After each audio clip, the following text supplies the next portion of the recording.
aquí para poder hacer todo. Bueno, esperemos que esté todo bien.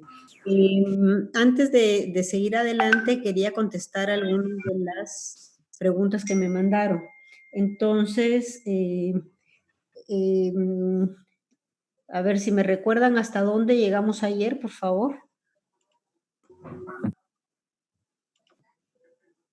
Terminamos de ver la fisiopatogenia. La fisiopatogenia. Ok.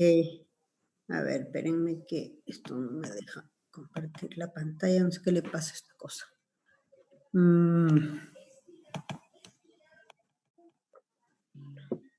A ver, entonces vimos hasta las definiciones de caso, ¿no? No. No, doctora, nos quedamos en la diapositiva de la respuesta hemodinámica al shock. Ok, a ver si estoy bien, entonces nos quedamos aquí, ¿sí? No. Más adelante. Sí, estuvimos viendo después lo de caso grave, ¿cosa? Vimos las imágenes de las... Eso era lo que les decía, pero... Ok, antes de seguir hacia allá, quiero contestar un par de preguntas, porque me mandaron a preguntar en relación al virus. Realmente no me detuve mucho en el virus, pero por la pregunta me quedó claro que no había claridad en que los serotipos virales, o sea, 1, 2, 3, 4... Pueden apagar los micrófonos, por favor. Bueno, allá con el tanque. Para que te bañes así. Pues los callo yo porque obviamente no hay atención. Bueno, los serotipos virales son distintos, o sea, comparten analogías estructurales y patogenias. Hay una homologación más o menos del 70%, pero hay serotipos que son más parecidos entre unos y otros. El 1 y el 3 son más parecidos y el 2 y el 4 son parecidos. Hay una teoría en relación a que estas diferencias son de origen evolutivo y que cualquiera puede producir formas graves. Esto es cierto, pero de los 4 es el 2 el que más se ha relacionado con mayor cantidad de casos graves y fallecidos, seguidos por el 3. Ahora, en relación al virus como tal, espérenme que dejo entrar más gente. En relación al virus como tal, lo que hay que mencionar es que tiene 3 proteínas estructurales, el de la cápside, el de la membrana y el de la envoltura. Esta de la envoltura es importante porque es la que permite, por un lado, la fusión de las membranas y es la que entonces hace que se produzca la formación de anticuerpos neutralizantes, que son los que van a permitir, por tanto, la inhibición de hemaglutininas y de los anticuerpos inmunoamplificadores. Entonces, en esta glicoproteína E, además, está localizada el receptor viral. Entonces, además de estas proteínas, el genoma viral va a codificar para 7 proteínas no estructurales. Dentro de estas 7 proteínas no estructurales está la NS1, que es la que aparece aquí, que es la que se utiliza para la detección del virus de forma temprana. Entonces, se tiene que realizar dentro de los 0 a 5 días para poder ser utilizada. Les voy a interrumpir un segundito, por favor, porque se me está acabando la batería. Denme un minutito, por favor.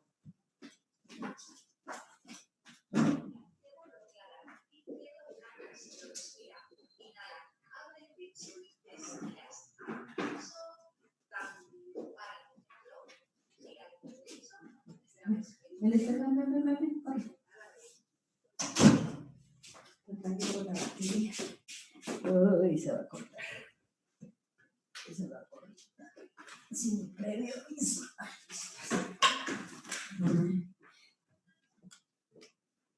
Ay, Dios, Dios, Dios, Dios.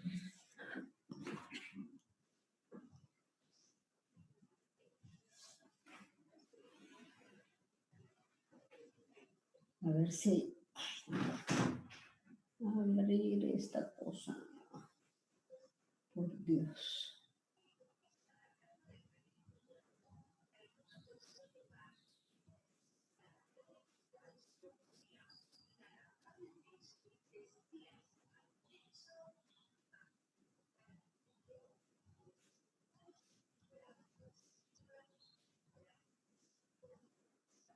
Bueno, ya está conectado. Entonces, bueno, esta es la pregunta que les quería contestar en relación a los laboratorios.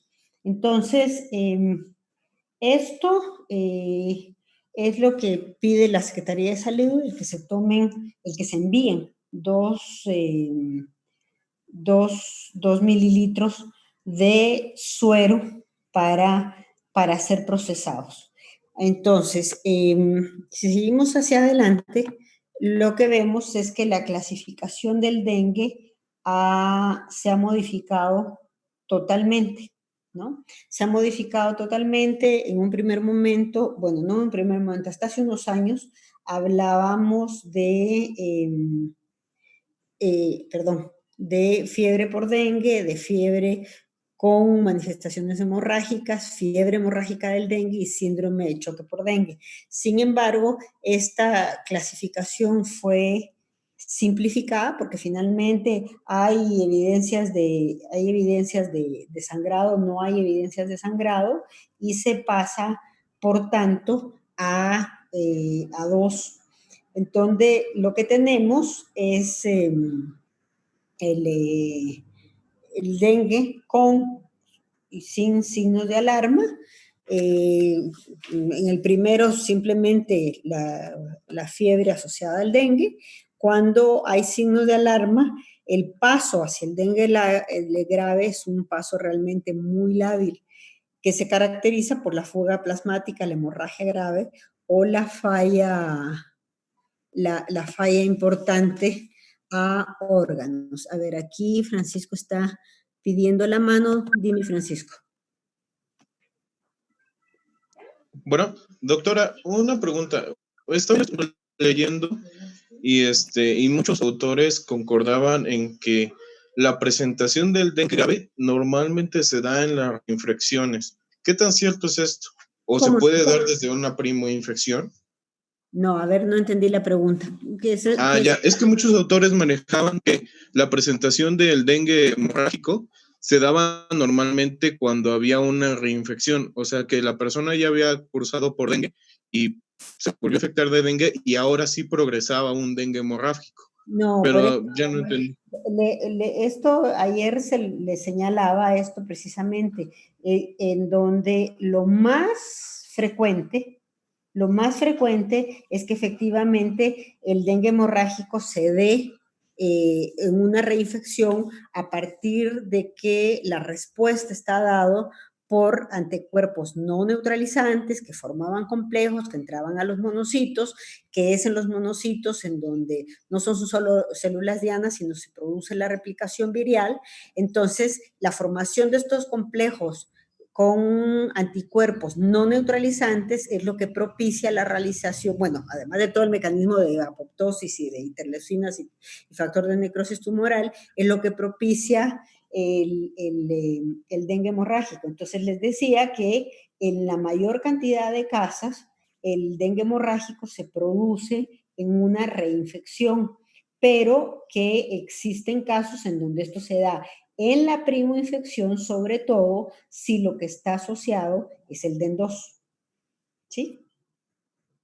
Correcto, doctora, gracias. ¿Contesta la pregunta? ¿Sí? Sí. Bueno, entonces, esta clasificación que está presentada en este momento es una clasificación que se realizó, pues, no hace tanto, bueno, sí, hace 11 años, porque se hizo de forma tal que se diera la sospecha del dengue en primer lugar, por supuesto en los lugares en donde ya han habido casos, el que se den los signos, uy, Dios mío, ¿quién quiere entrar hasta estas horas? Lourdes y Aranza Gómez. Bueno, se den los signos de alerta, ahorita vamos a ver esto, para que se intervenga lo más prontamente posible. Esto se los voy a repetir unas 15 veces ahora porque realmente es la base de todo, ¿sí? Aquí el tener el diagnóstico, pues sí nos es importante en términos de laboratorio, pero sobre todo tenemos que entrar a ver el poner a los pacientes en el lugar en el que corresponde para poder actuar lo más rápidamente posible, que es lo importante. Entonces, lo que tenemos es dengue sin signos de alarma. Ahí tenemos un síndrome febril totalmente inespecífico que si no hay otros casos asociados, es difícil la sospecha, ¿no? Cuando ya hay signos de alarma, pues vamos a tener dolor abdominal intenso y continuo, vómito persistente, acumulación de líquidos, sangrado de mucosas, alteración del estado de conciencia, hepatomegalia y aumento progresivo del hematocrito. El dengue grave van a estar definidos por cualquiera de estos tres, o choque por extravasación, en donde hay acumulación y o dificultad respiratoria, sangrado profuso, aquí esto de la consideración clínica de los médicos tratantes es una cosa complicada porque pues pasamos a ver como qué tanto es lo que vamos a entrar a ver. Entonces, tenemos además la falla orgánica, el hígado es de los primeros en empezar a fallar, entonces vamos a buscar, aquí no pasa por la clínica, digamos, sino por la realización de pruebas de funcionamiento hepática en el sistema nervioso central. Vamos a ver que se haya modificado estado de conciencia, que haya confusión y demás, y el buscar específicamente en el corazón otras cosas. Entonces, si nos quedamos con el primero, acordémonos que el nombre común del dengue es fiebre quebrantahuesos por el dolor que ocasiona. Entonces, vamos a tener la modificación entre un caso sospechoso y un caso probable de forma muy chiquitita, porque como caso sospechoso, lo que vamos a tener es una persona con cuadro febril que resida o proceda de una región endémica y que tenga fiebre de inicio, no apareció aquí la fiebre, bueno, fiebre de inicio súbito, mialgias, artralgias, y esto pues es muy similar a lo que habíamos visto con el chikungunya. Entonces, vamos a confirmarlo como probable al momento en que además haya leucopenia, signos de alarma y prueba de torniquete positivo. En este cuadro, que es lo más general, que es un síndrome de fiebre por dengue, pues lo que vamos a tener es la fiebre que inicia súbitamente, que es bastante alta, cefalea frontal, dolor retroauricular y fotofobia, que es distinto a lo que les había mencionado con el chikungunya. Entonces, aquí tenemos que ver que además puede asociarse faringitis, rinitis, puede haber tos ligera, dorsalgia. Ahora, esto de la dorsalgia se establece, pero realmente es un dolor que es mucho más generalizado, tipo mialgia o artralgias. Para que tengan una idea, los pacientes lo que describen es que les duele la vida, ¿verdad? Entonces, aquí esto se antecede o sigue durante todo el tiempo con hiperestesias. Entonces, una descripción, por ejemplo, que se hace es que cuando la gente, por la fiebre, decide bañarse, siente como que le estuvieran pinchando el cuerpo, como que miles de agujas entraran. Esa es la descripción que hacen de lo que se siente al momento de estar con la fiebre con dengue. El insomnio y la anorexia que están reportados en general tienen más que ver con el mal estado en que el paciente se presenta, ¿sí? Entonces, esto es lo que sería, en términos generales, el no tener ningún dato de alarma. Entonces, sí hay que ponerle atención al inicio súbito de la fiebre, a la presentación de estas manifestaciones y de la posibilidad de aparecimiento de un exantema que no es necesario para hacer la clasificación. Entonces, hay que identificar todo esto, eh, porque el tratamiento en esto pues, es absolutamente sencillo, pero lo importante es hacer la capacitación para los pacientes para los signos de alarma. Entonces, estos signos de alarma sí es muy importante porque vamos a ver que en las etapas de efervescencia, es decir, está empezando todos los signos de alarma, vamos a tener varios datos que son cardinales. Se tienen que acordar que el dengue es una enfermedad sistémica y que es muy dinámica. Entonces, esto es por eso que es muy importante el que se reconozcan de forma temprana los datos de alarma. Esto capacitando al paciente, pero también capacitando a su familia, porque la normalidad fisiopatológica fundamental del dengue es el aumento de la permeabilidad vascular. Este aumento de permeabilidad vascular lo que va a hacer es que va a conducir a fugas de plasma en el compartimiento extravascular. Entonces, el resultado de esto es hemoconcentración e hipovolemia, dando también lugar a un estado de choque.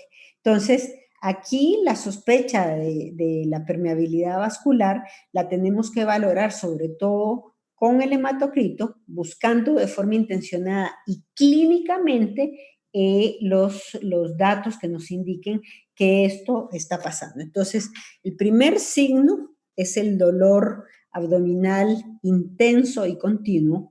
Este es muy común en la infección por dengue y puede deberse a hepatitis, a colecistitis, a litiásica, enteritis, pero se debe sobre todo, y es lo más importante, lo que hay que recordar siempre, a la extravasación de líquido en espacios perirrenales. Entonces, esto a veces se confunde cuando no se tiene claro que todo esto pasa, por ejemplo, se confunde con apendicitis.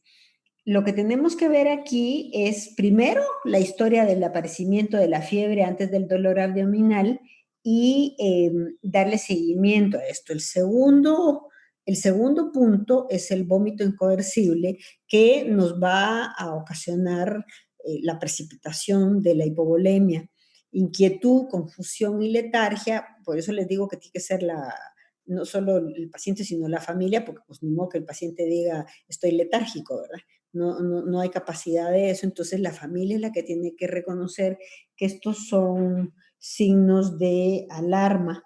Luego, el que hay un descenso brusco de la temperatura o, o hipotermia, que la piel se encuentre húmeda, fría y que empiecen a sudar profusamente, además de que haya pulso débil a hipotensión. Esto es lo más general. Sin embargo, hay un séptimo signo de alarma, que es la hepatomegalia, que los pacientes refieren, bueno, es que me salió una bola. La detección de todos estos signos de alarma va a disminuir el riesgo de complicaciones o un desenlace fatal. De ahí la importancia de la capacitación de los pacientes para reconocerlos, de la familia para llevarlo y del médico para actuar rápidamente, porque en el momento en el que aparecen se debe realizar lo más pronto posible el diagnóstico integral del paciente, hacer un examen físico que sea realmente muy completo, sobre todo si se trata de una infección secundaria por un virus heterotípico, es decir, que no haya sido el que afectó al paciente en una prima infección, porque bueno, ya vimos, se va a asociar a formas más graves de la enfermedad, ¿verdad? Entonces, aquí la sospecha del médico tiene que orientarse además a buscar si la fiebre ha durado más de 5 días, si existen datos de fuga de líquidos que van a buscar, datos de fragilidad capular, hemorragias a cualquier nivel de intensidad y hacer una prueba de torniquete positivo. Entonces, ¿me pueden decir? Aranza, ¿puedes cerrar el micrófono, por favor? Rafael Prado también. Aranza Gómez, ¿puedes cerrar tu micrófono? Si me pueden decir, por favor, cómo es, en qué consiste y para qué sirve la prueba de torniquete. Yo, doctora. Sí, Luis Fernando. Estaba leyendo ayer que esta prueba sirve más que nada para determinar la cantidad de trombocitopenia que pueda tener el paciente. Se le hace al paciente, pues, la prueba de torniquete aproximadamente, creo que leí mal, creo que 5 minutos, pero creo que estoy exagerando. Y esto después, a retirarlo, podemos ver si hay petequias y, pues, la profundidad de, pues, digamos, de las microhemorragias que puede llegar a tener por esta trombocitopenia que presenta el paciente. ¿Alguien más quiere agregar algo, modificarle? Bueno, sí, ayer lo comentábamos que tenía que hacerse con el manguito del baumanómetro y después insuflarlo hasta una presión media entre la diastólica y la sistólica y después retirarlo y cuantificar aproximadamente, para que fuera una prueba positiva, 20 petequias en una superficie de pulgada cuadrada. Ok, perfecto. Bueno, perfecto. Doctora, Entonces, ¿sí? Dime. Con respecto al dato que, bueno, estaba leyendo ayer en otros artículos de dengue, que mencionaba que los médicos deben también determinar el estado febril, que es lo más importante, porque muchas personas dicen que se menciona que inclusive el paciente después de que desciende, inclusive el estado febril dice que siente la mejoría, pero que en niños tenemos que valorar del día 3 al 5 y creo que del adulto es del día 4 al 6, entre que esos son los días más susceptibles para que pueda agravarse y posteriormente dar lo que es la fiebre hemorrágica por dengue. ¿Qué tan cierto es eso? Ahorita vamos a ver que las hemorragias aparecen después del descenso de la fiebre. ¿Sí? Ok. Entonces, ese es el dato que tenemos que entrar a buscar. Aquí hay que ver si existen esos datos de alarma que dijimos, pero no hay manifestaciones hemorrágicas. Para eso nos sirve la prueba de torniquete. Tenemos que buscar que haya datos de hemoconcentración y de trombocitopenia o que haya un aumento del hematocrito. Entonces, la valoración del paciente pues tiene que ser totalmente clínica. Este es un resultado positivo de una prueba de torniquete, entonces tienen que medirlo por pulgada cuadrada. Ahora, aquí hay dos cosas que son importantes. Lo de los 5 minutos, la teoría dice eso, pero en la práctica, realmente cuando ustedes ponen el manguito a presión media, es muy poco tiempo después, en 1 minuto empiezan a brotarse, ¿no? Y realmente no es que se pongan 1, 2, 3, 4, 5 hasta contar 20 petequias, sino ven evidentemente el brote que esto está ocasionando. En todo caso, lo que es importante es que veamos lo que sucede con dengue grave. Entonces, en el dengue grave ya dijimos, el problema fundamental pasa por la fuga plasmática que se da de gran volumen y es lo que lleva al choque. Hay acumulación de líquidos extravasculares, puede haber insuficiencia respiratoria junto con eso, la hemorragia, la falla orgánica y trastorno del estado de conciencia. Para la valoración de lo del hígado, es que les decía, tienen que hacer la búsqueda de las transaminasas. Pero aquí sí me quisiera detener porque dijimos, el dengue grave va a tener 3 cosas fundamentales, que fue lo que señalamos antes: estado de choque, hemorragia o afección orgánica severa. Entonces, es Esto no puede ser manejado ambulatoriamente, los pacientes tienen que ser referidos a un hospital para que pueda tratarse porque se necesita monitorear y los recursos generalmente en el primer nivel no están dados. La hipovolemia que va a ocasionar en este caso va a generar vasoconstricción y taquicardia. Esto, ¿cómo lo van a ver? Con retraso en el llenado capilar, con hipotermia, con palidez de tegumentos. Pueden tener un falso aumento de la presión arterial sistólica, pero aquí diastólica, perdón, pero aquí lo que es importante es el estrechamiento de la presión del pulso con alteraciones de otro tipo. Entonces, pueden hacer la valoración del estado de conciencia, ya dijimos, porque haya confusión, haya letargia, somnolencia, irritabilidad, pero tienen que valorar además el que haya taquipnea, ver cuánto el paciente está orinando, porque esta valoración clínica es la fundamental para la detección de hipovolemia o de choque, porque lo que tiene que hacerse de inmediato es el restablecimiento de líquidos intravenosos. Entonces, esto es importante porque si están en primer nivel, van a trasladar al paciente, no hay que esperar a que llegue hasta el segundo nivel para empezar con los líquidos. Entonces, tienen que empezar con lactato de Riger, pero si, bueno, no tienen eso, tienen solución salina, pues solución salina es lo que se empieza.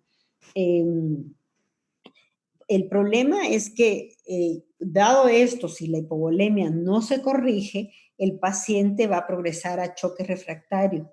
Entonces, ese choque refractario, incluso cuando después ya en el hospital empiece a utilizarse fármacos vasopresores, no se corrige. Tenemos además como producto de todo esto una acidosis láctica y acuérdense que la presentación de acidosis láctica lo que va a hacer es que haya depresión de la función miocárdica. Al haber depresión de la función miocárdica, pues hay menos perfusión todavía. Y entonces estamos estableciendo un círculo vicioso. Las complicaciones del choque prolongado van a ocasionar una hemorragia que ya es masiva, una coagulación vascular intradeseminada y la falla orgánica que son difíciles de revertir. Entonces, por lo tanto, tiene que hacerse la evaluación de hipovolemia y de choque y ver si existe respuesta ante el manejo hídrico inicial, sino para hacer los ajustes que sean necesarios, ¿sí?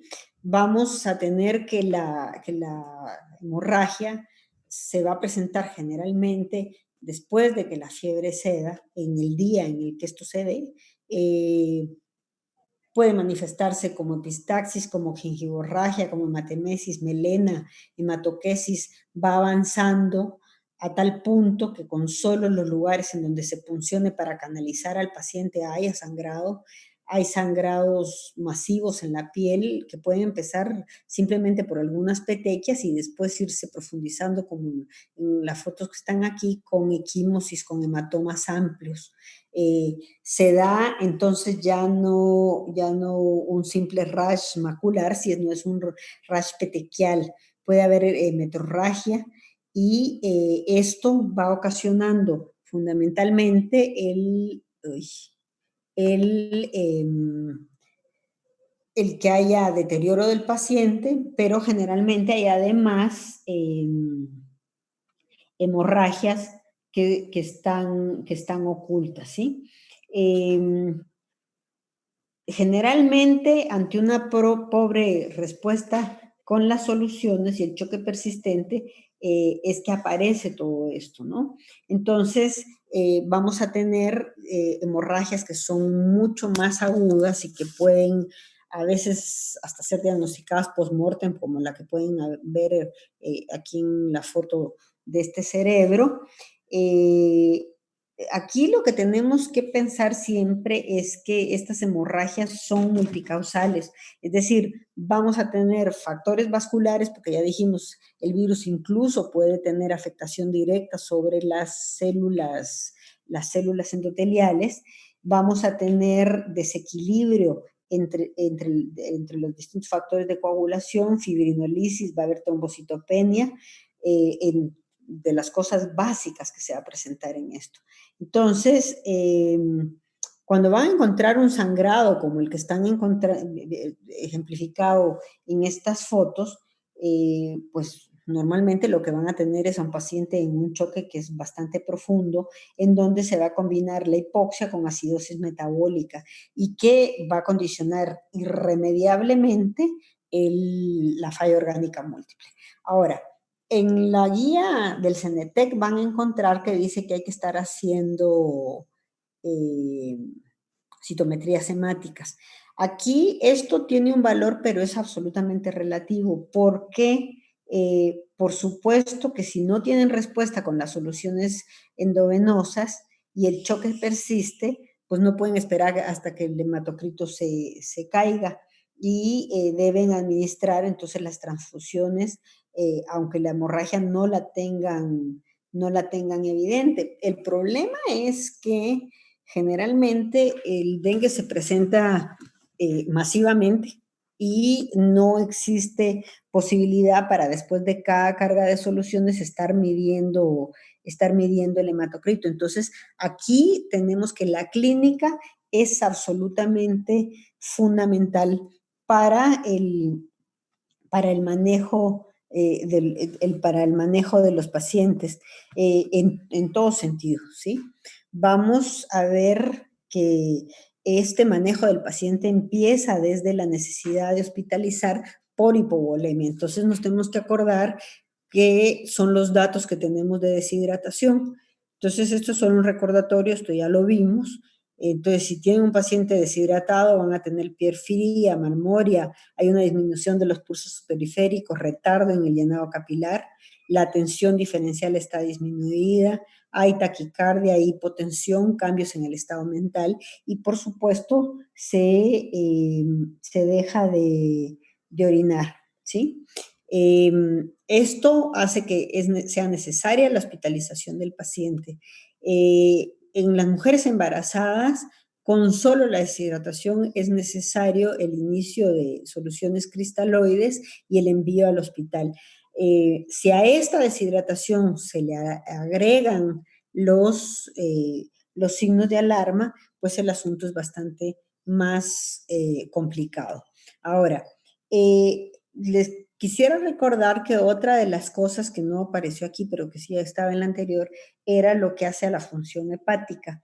Es muy frecuente que se asocie hepatitis en el dengue grave, que puede ser desde una cosa muy leve hasta la insuficiencia hepática. Entonces, aquí lo que hay que recordar es que independientemente del grado de pérdida de plasma, se puede avanzar hacia la insuficiencia hepática con aumento en el riesgo de sangrado, sobre todo en el tubo digestivo. ¿Cómo lo vamos a ubicar? Bueno, a través del aumento de las transaminasas, de la prolongación de los tiempos de coagulación y hacer además estudios de imagen para poder establecer el grado de lesión que se haya podido presentar.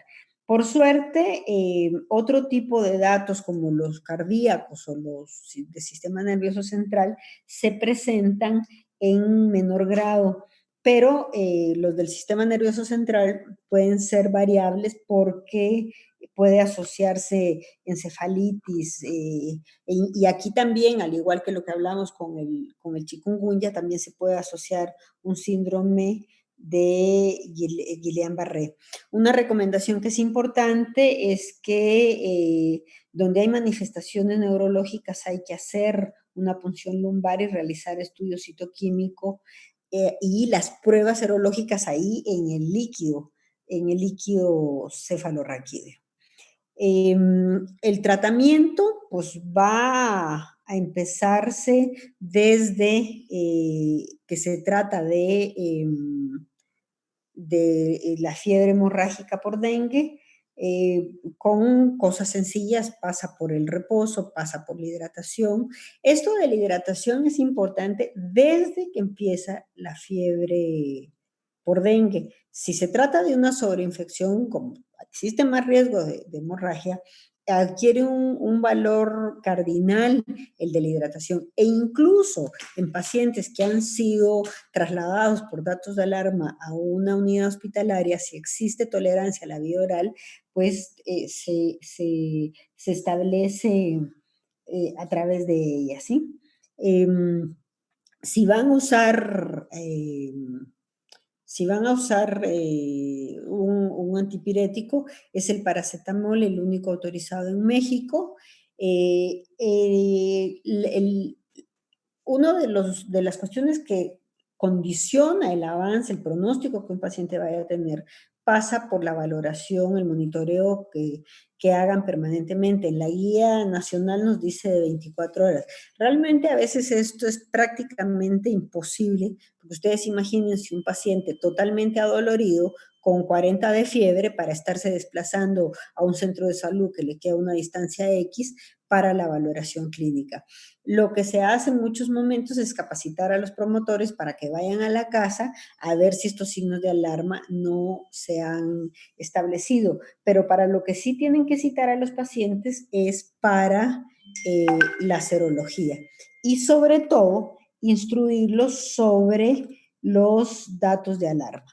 Si en donde se encuentran tienen posibilidades de hacer otros laboratorios, por supuesto que hacer biometrías simáticas es importante, y vamos a considerar el hematocrito en puntos distintos para hombres y mujeres.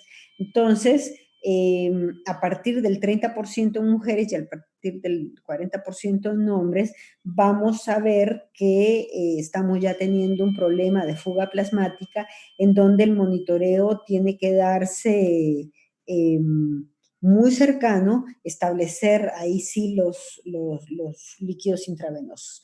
Y en esta biometría, ver también cómo están las plaquetas, porque a partir de una disminución por debajo de los 100.000, entonces estamos prediciendo bastantes problemas. Bueno, las transaminasas ya las vimos que también las pueden hacer, porque realmente el manejo de todo esto no pasa por la fiebre por dengue, ¿no? Sino que pasa por la gravedad que se está teniendo, por la necesidad de entender fundamentalmente la fisiopatogenia del dengue y la necesidad de manejo hídrico. En estas, si simplemente es ambulatorio por una fiebre por dengue, pues no es mayor cosa la que van a hacer, pero sí es muy importante la educación. Por lo de los signos de alarma, por decirle al paciente que no se automedique, que no vaya a tomar aspirina, que no vaya a tomar antivirales que no le van a hacer nada y no vaya a tomar esteroides, además. Cuando ya esos signos de alarma están presentes, entonces lo que hay que entrar es a ver la hidratación intravenosa. Les decía, si solo tienen solución salina, pues mandan al paciente con solución salina.